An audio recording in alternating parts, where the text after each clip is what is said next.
Port Metro Police. Activist Oyele Sowore calls nationwide protests over arrest of Dele Faroudmi. On the foreign scene, Syrian rebels take control of second major city of Hama. I am Kasabo. Good evening. Let's quickly go for a commercial to stay tuned.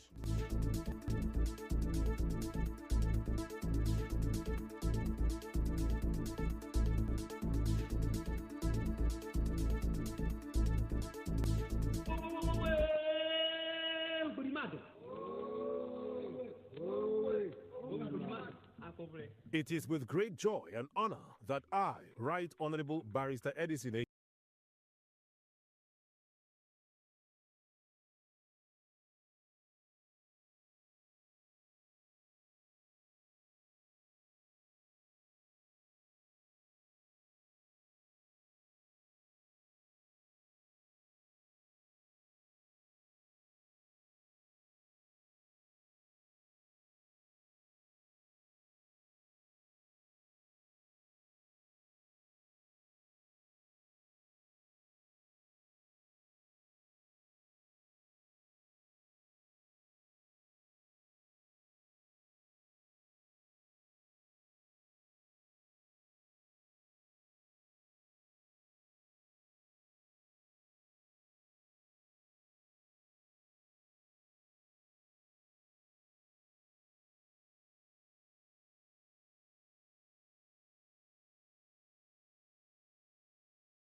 Back now to the news in detail. The police in Rivers State have killed who's accused of terroring Outer West Local Government Area State Commissioner.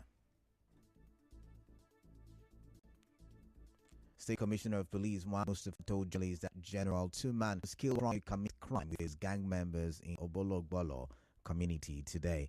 CP Mustafa said that General Tuman and his gang were responsible for the killing of a bull driver in December 2023, shooting of a police officer during the rescue operation of one Adebayo, a kidnapped victim, killing a man after collecting ransom, killing of oil workers, and the murder of a couple on the 5th of March 2024. Rivers State Police Command has successfully neutralized a notorious kidnap kingpin and mass suspect as Tuma. Individual making havoc in Ahoda's local areas, particularly a global community, and it's according to preliminary investigations, suspect has committed series of violent crimes, which includes killing of a Bolt driver last year and he shot one of our officers. The Commissioner of Police said that General Tuman and his gang were also responsible for regular destruction of pipelines and other government infrastructures. He is also responsible for the incessant vandalization of pipeline and other critical infrastructure across the area of Rivers State. For the killing of Mr. Adeseu Okibe, who are on transit to Bayelsa and also made away with their Hilux van. The Rivers State Police Commissioner said other members of the gang escaped with bullet wounds, and he urged the public to report anyone with gunshot wounds to the nearest police station. Correspondent Mekontika reports that items recovered from General Tuman include 2 AK-47 rifles, 5 magazines, and 20 rounds of live ammunition. Meanwhile, some victims of the late General Tuman, who came to the commanded quarters on hearing of his death, also spoke. They took my phone, checked my account balance. They discovered there's no money. Say, then how am I going to pay myself now that I don't have cash here? And I told them, say, my car can sign as guarantee for me. Make them hold on. That was on the 5th March 2004. This young man, his name is Ikem Tangot, aka Tuman, killed my mother and husband and wife again. Obolo community, I was taken far inside the community. Forced me to climb a bike under gunpoint and took my vehicle. They drove me inside and took me to an uncompleted building where I was stripped naked and my singlet was used to blindfold me. Moving on, the Martin Amole-led Rivers State House of Assembly says it has asked its Committee on Public Complaints and Petitions to expedite action in submitting the report on the various petitions, including the report of his investigation on the disturbances which happened on the 7th of October 2024 in some local government council secretariats. In a statement by Martin Wachuku, who is the media aide to Mr. Meole, the House says Section 128 of the 1999 Constitution is amended, empowered it to conduct investigations. Earlier, while presenting the preliminary reports, the chairman of the committee, Nemi George, said due diligence has been taken to ensure that everybody gets fair hearing and that the report would be submitted soon. Lucky Echem, who is the chairmanship candidate of Allied People's Movement APM in the October the 5th local government election, says Rivers State Independent Electoral Commission (RISEC) should not have declared David Omerigi as chairman of MOI local government area. Dr. Echem made this known shortly after he appeared as a witness before the Rivers State Local Government Election Tribunal to tender some documents in the case he filed challenging the outcome of the October council poll. APM chairmanship candidate who dragged the MOI council boss, RISEC, and Action People's Party, APP, before the tribunal is asking the court to disqualify the APP chairmanship candidate and declare him the winner of the election. Today we were at the tribunal and I was into the box. My counsel gave me the opportunity and our matters were heard. I was in the box as a witness to the case and some evidence were tendered at the court which the judge saw it and it was accepted and ascertained as an evidence. So I'm angry that I'm supposed to be declared winner because of the way Action People's Party did the whole election processes. By that single act, I say I should be declared winner of this October 5th chairmanship election.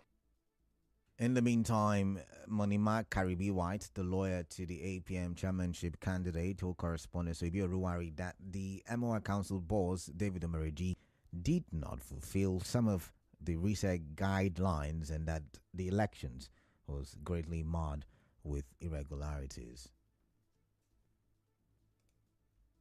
The summary of our prayers are that Chief Omerigi is not qualified to be declared winner, either contest the election for local government chairman of MOHA or to be declared winner of the election on the grounds that the election was not held in accordance with the principles of compliance, electoral compliance. Things were not done properly. The result sheets were not taken to the polling units. The result sheets were not even allowed to sign result sheets. And we're asking that he be disqualified and that the election, our client should be declared winner of that election. Otherwise, the election should be cancelled. Our correspondent reports that the tribunal adjourned to Saturday for further hearing after the chairmanship candidate of APM tendered his documents which was admitted as evidence in the suit challenging the victory of the APP chairmanship candidate. In other news, River State Flood Management and Prevention Committee says it will ensure that the cleaning of major canals in the Port Harcourt metropolis is sustained despite the reduced impact of the flooding in the state. The Deputy Governor of the state, Ngozi Odu, who is also the chairman of the committee, made this known today when she led members of the committee to some parts of the state to inspect the cleaning exercise of major canals and gutters. Professor Odu spoke to journalists shortly after the exercise. The silting is still in progress. The areas that are yet to be cleared, we have noted. So the contractor will get back to work to finish up those areas. But even the little we did helped when there was so much flooding. We cleared it a bit, and so we can continue to do something much better. You've seen the warehouse. This is remnants of what the committee had actually procured. Like you were aware, we had sent things out to the highly prone areas, sent to the part of Onelga, we sent to Abu-Odua, Ahoda East, Ahoda West. Professor Odu said activities to initiate post-flooding actions have started. She said apart from the major flood-prone local government areas, 18 other local government areas will also receive equal shares of their relief materials. and these remnants will now be shared amongst all the 18 LGAs that NIMET had actually predicted that will be flood prone, so that everybody is part of it. Whether they were directly impacted or not, we will share to everybody. And that's why we wanted you to come today, join us, see some of these things, and be able to let people know that the Flood Committee of 2024 have been on their toes working, and will continue to work on these things are all shared out. Now, the anti-gas flaring prohibition and enforcement bill has passed second reading in the House of Representatives. The bill, sponsored by Babajimi Benson, aims to mitigate the environmental, health, and economic impacts of gas flaring, aligning Nigeria's oil and gas operations with international climate change commitments. The bill also seeks to prohibit the flaring and venting of natural gas, except in strictly regulated circumstances, while encouraging the utilization of gas resources to foster economic growth and energy generation. It's time for another commercial break, but still to come. Activist Shoare calls for nationwide protest over arrest of rights lawyer Pharaoh Timidu. Stay tuned.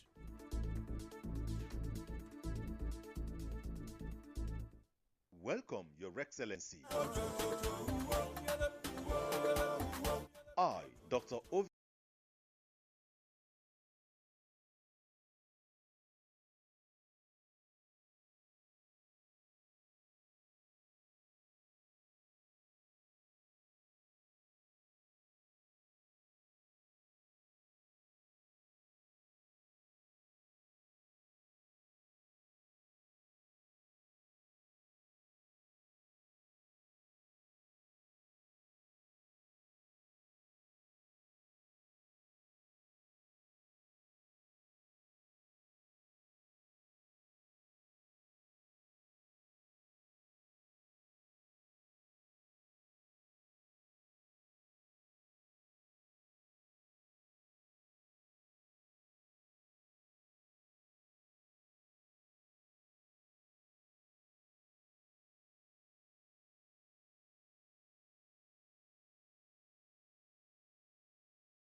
Out to the rest of the newscast.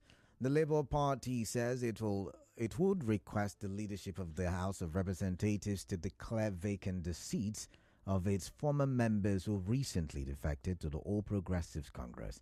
The National Publicity Secretary of the party, Obiora Ifo, said this in a statement today. The party also vowed to take legal action against the defecting lawmakers. For members of the House of Representatives elected on the platform of the Labour Party today defected to the APC. The Board of Trustees of the People's Democratic Party has criticized the Umar Damagum-led National Working Committee for repeatedly postponing the National Executive Committee meeting. The chairman of the PDP,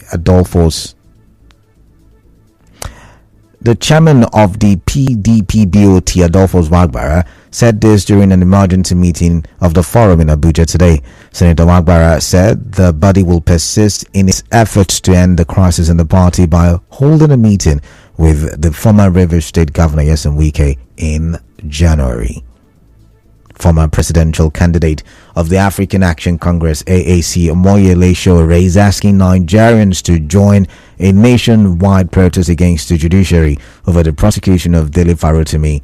Mr. Farotimi, a human rights activist, was arrested by the police over allegations of defaming the character of senior advocate of Nigeria, Afe Babalola, in his recently published book. In a post on his official X handle, Sowore said the protest will be held on December the 10th from the Afe Babalola Chambers in Lagos, Federal Ministry of Justice Abuja, Police Headquarters in Ekiti, and King's College Campus in London. Another commercial break. When we come back, we'll take a look at the international scene. Please do stay tuned.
Rebels say they have taken control of the major city of Hama after the military withdrew its troops amid fierce battles.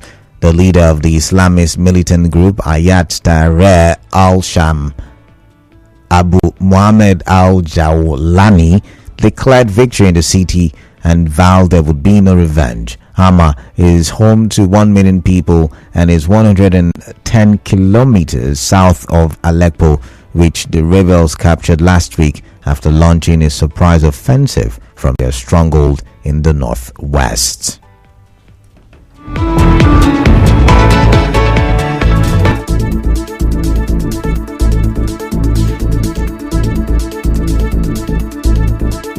On the news this evening, we told you the police in Rivers State have killed a suspected kidnapper, General Tuman, in Awudu West. Rivers Flood Committee said it will ensure the cleaning of major canals in Port Harcourt metropolis. Activist Omoyele Sowore has called for a nationwide protest over the arrest of Dele Farotimi. On the foreign scene, Syrian rebels say they have taken control of second major city of Hama. The news was edited by Onyeka Chinwosu. To reach the news team, send an SMS or WhatsApp to 0808 721 7215. I am Kala Dakuru Batbo. Good evening. Do stay tuned.